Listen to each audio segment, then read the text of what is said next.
Hey there, interwebs, and welcome back to How Fascinating, where today we'll be discussing a chubby black and white bear pretending to be a cat. And no, I'm not talking about Sebastian.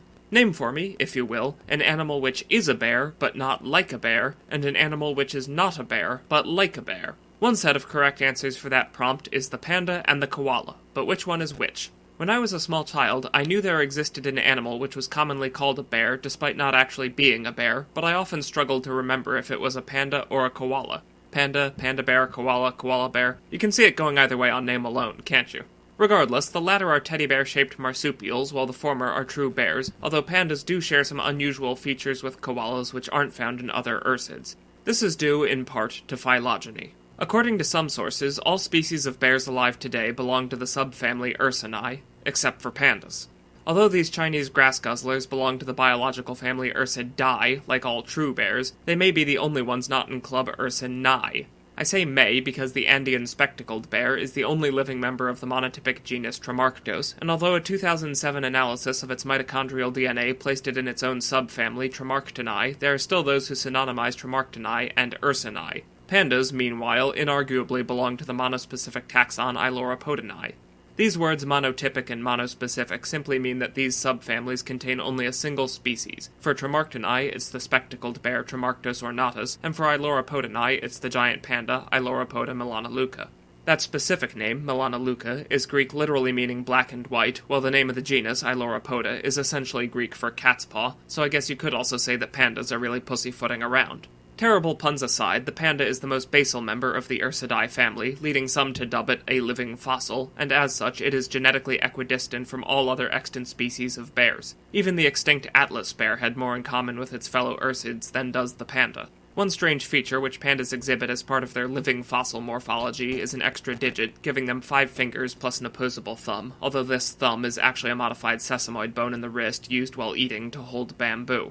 The feature appeared as early as 6 to 8 million years ago on the panda's now extinct ancestor Ailuroarctos, but it has also been found in the present day on spectacled bears, suggesting that it was once a plesiomorphic trait for the Ursidae family, which the Ursinae branch has since lost. In that same span of time, the panda's false thumb still hasn't evolved into a fully formed 6th digit, and biologists believe that this is because it must still act as a weight-bearing structure. As the tragic tale of Petals the bear has shown, however, bears are capable of ambulating bipedally for extended periods of time, which may be aided by their plantigrade morphology.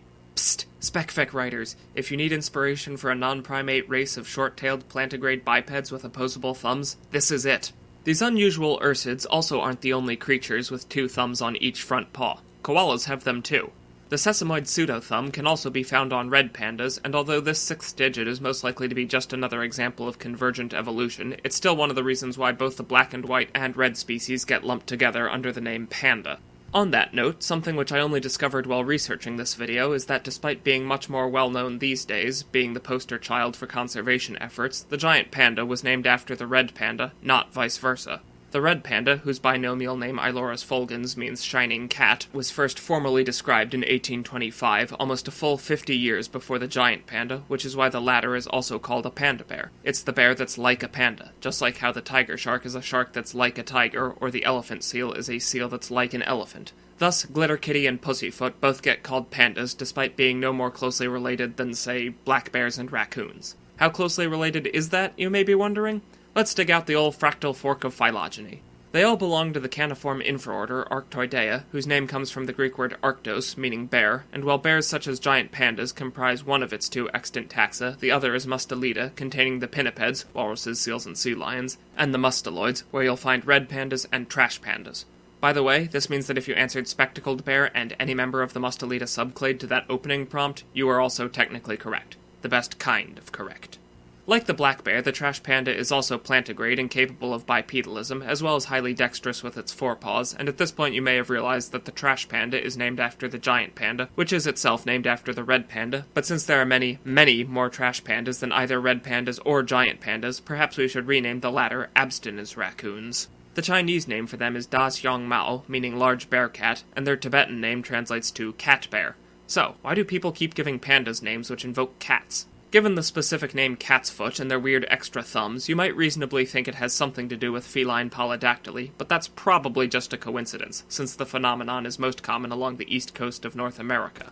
Pandas' actual connection to cats all has to do with their eyes. The general rule of thumb for eyes, as mentioned before on this series, is round pupil equals omnivore or large predator, e.g. humans, wolves, lions, eagles, griffins, etc. Horizontal pupil equals prey herbivore, e.g. horses, sheep, non-minotaur bovines. And vertical pupil equals predatory carnivore, e.g. cats, foxes, and snakes. And try not to stick your thumb in your eye. Based on this, you'd expect bears to have round pupils, given that they're large, occasionally predatory omnivores, and you'd be right. Except for pandas. They have slit pupils, and given that they basically eat nothing but grass, you might expect these to be horizontal slits. But you'd be wrong. For some reason, pandas, both the giant and red varieties, have the eyes of a cat or a snake, low-to-the-ground predators. And so do koalas. Why do pandas and koalas both have this predatory feature? They eat sticks and leaves. That last sentence wasn't just for emphasis, it was part of the answer, but let's take a step back. Australia is home to venomous mammals such as the platypus, as well as lots of other things you don't want to get bit by for toxicology reasons. Brown snake, redback spider, blue-ringed octopus, so you might think that getting bit by a koala is getting off easy, but you'd be wrong. First of all, marsupials like koalas have some of the highest bite force quotients of the animal kingdom, and secondly, just because they're non-venomous doesn't mean their mouths aren't still full of poison. There are plenty of toxic animals in nature that don't make their own toxins. The infamous poison dart frogs, for example, only become poisonous by eating poisonous beetles, which in turn get it from noshing on poisonous leaves. Well, it's the same with the koalas. They've evolved to eat exclusively eucalyptus, which is a plant that's made it abundantly clear that it doesn't want to be eaten. I'd say it has all the nutritional value of a box of Cheerios, not the actual Cheerios, just the box, but only if someone had dropped this particular box in the latrine while bringing in the groceries. To cut a long tangent short, if a koala bites you, that site is going septic. Pandas aren't quite that hardcore, but like koalas, they too have evolved to eat almost exclusively the least nutritious thing they could find. Actually, evolved may be too strong of a word, given that internally they're still bears, i.e. carnivores with short, small intestines adapted for digesting nutrient-rich protein, not cheap grass. You see, while the cardboard cereal box that is bamboo may not have been dropped in a latrine, it is, to torture a metaphor, wrapped in blister packaging that takes 20 minutes, 3 power tools, and a bodily injury to open. It's a myth that celery is a negative-calorie food, but bamboo comes close. It's so nutrient-poor that it forces pandas to restructure their seasonal behavior. Case in point, all bears hibernate, except for pandas. On their natural diet, pandas must remain active year-round because they're unable to build up the caloric reserves needed to hibernate, and more than half of all panda deaths occur in winter when the plants are dead, making food scarce. Due to their vegetarian diets, both koalas and pandas spend roughly 20 hours of each day sleeping to conserve energy, and most of the rest of the time is spent foraging. This occurs throughout the night for nocturnal koalas, and at twilight and midnight for the crepuscular panda. In either case, it's dark, and their slit pupils are an adaptation for these low-light conditions. In addition to their cat-like eyes, pandas also have rather cat-like noses, whereas other bears such as the brown bear and black bear have much more canine-like snouts to go with their dog-like round pupils, but at this point, is that even really surprising? Suffice to say, between their eyes, nose, paws, and nap-heavy schedules, giant pandas more than live up to their title of cat bear, even if their English name is derived from their rubicund relatives. Thanks for watching, and have a fascinating day. Let's take a moment to talk about cats and their adorable kitten mittens. It's not uncommon to find them with extra digits, especially on the east coast of North America. The condition is known as polydactyly, meaning many fingers, and the cats themselves are also called Hemingway cats due to the author's fondness for them, especially around Key West, Florida, where they've become a sort of unofficial animal mascot. They likely originated, however, in the southwest of Great Britain, and were brought from ports in England and Wales to New England, specifically Boston, after which they began to appear in cities such as Philadelphia, Baltimore, and Miami, as each one established trade with Beantown. And before you ask, no, these cats and their surfeit of toe beans are not what gave Boston that nickname, but they should have been. Overall, their spread seems to have followed the shipping routes because they were commonly employed as ship's cats due to the belief that the extra fingers made them better mousers or the superstition that they brought good luck, either way making them something you'd want on board a ship. Unfortunately, superstition can be a double-edged sword, and it's believed that they aren't found much in continental Europe due to being culled based on suspicions of witchcraft.